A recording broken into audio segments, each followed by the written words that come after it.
Deep beneath the island of Malta lies a place of mystery and ancient secrets.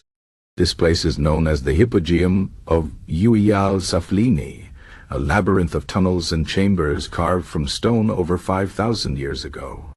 The Hypogeum is a burial site, a temple, and perhaps something even more extraordinary, a map of the stars. Today, we will explore the strange and fascinating story of the star maps of the Hypogeum, and the secrets they may hold. The Hypogeum was discovered by accident in 1902 by workers digging to build a house. What they found was not just a simple underground cave, but a vast network of rooms, some decorated with red ochre paintings, others with strange carvings and patterns. The most puzzling of these patterns are the spirals and circles carved into the ceilings of certain chambers. At first glance, they seem like simple decorations, but some researchers believe they are much more. They may be ancient star maps, guiding the dead to the heavens.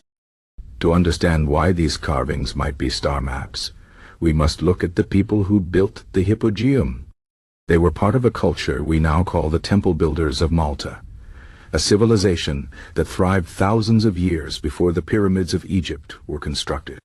These people were skilled builders, creating massive stone temples above ground, as well as the underground Hypogeum.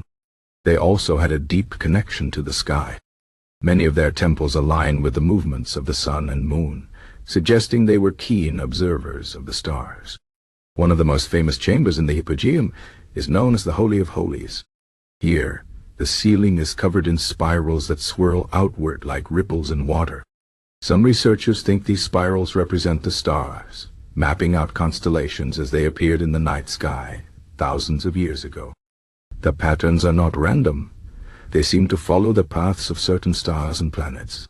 But why would ancient people carve star maps inside a burial chamber? The answer may lie in their beliefs about death and the afterlife. Many ancient cultures believed that the souls of the dead traveled to the stars. The Egyptians, for example, thought the pharaohs became stars after death. The builders of the Hypogeum may have shared a similar belief. By carving star maps into the ceilings of their burial chambers, they could have been guiding the dead on their journey to the heavens.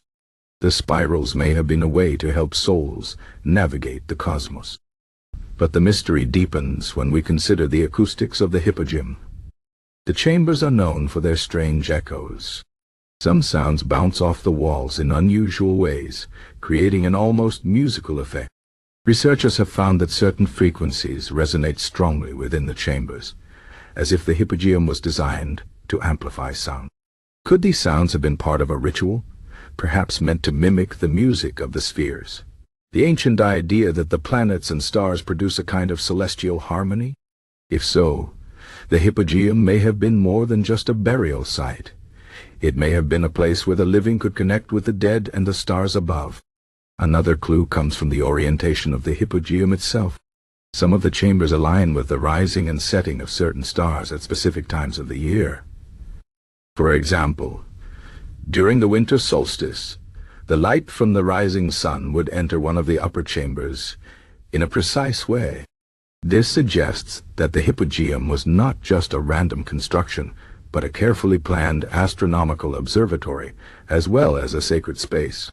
One of the most intriguing theories about the star maps of the Hypogeum involves the constellation of Orion. Orion was important to many ancient cultures, often associated with gods or heroes. Some researchers believe that the patterns on the ceiling of the Holy of Holies mirror the stars of Orion's belt. If this is true, it would mean the builders of the Hypogeum were tracking Orion's movements across the sky. But why Orion? Perhaps because it was seen as a gateway to the afterlife, a path for the souls of the dead to follow. Not everyone agrees with these theories. Some archaeologists argue that the carvings are simply decorations with no deeper meaning. They point out that without written records from the Temple Builders of Malta, we can never know for sure what the spirals and patterns truly represent. But even if the star map theory is just speculation, it is hard to ignore the connections between the Hypogeum and the sky. The alignments, the carvings, and the acoustics all suggest that this underground world was deeply tied to the heavens above. The Hypogeum is not the only ancient site that may contain star maps. Similar patterns have been found in other megalithic structures around the world, from the passage tombs of Ireland to the pyramids of Central America. This raises an even bigger question. Did ancient cultures across the globe share a common knowledge of the stars? Were they all trying to preserve this knowledge in stone, carving it into their temples and tombs for future generations to discover? As we explore the Hypogeum star maps, we are reminded of how little we truly know about the ancient world. The people who built this underground marvel left no written records, only silent stones and mysterious carvings.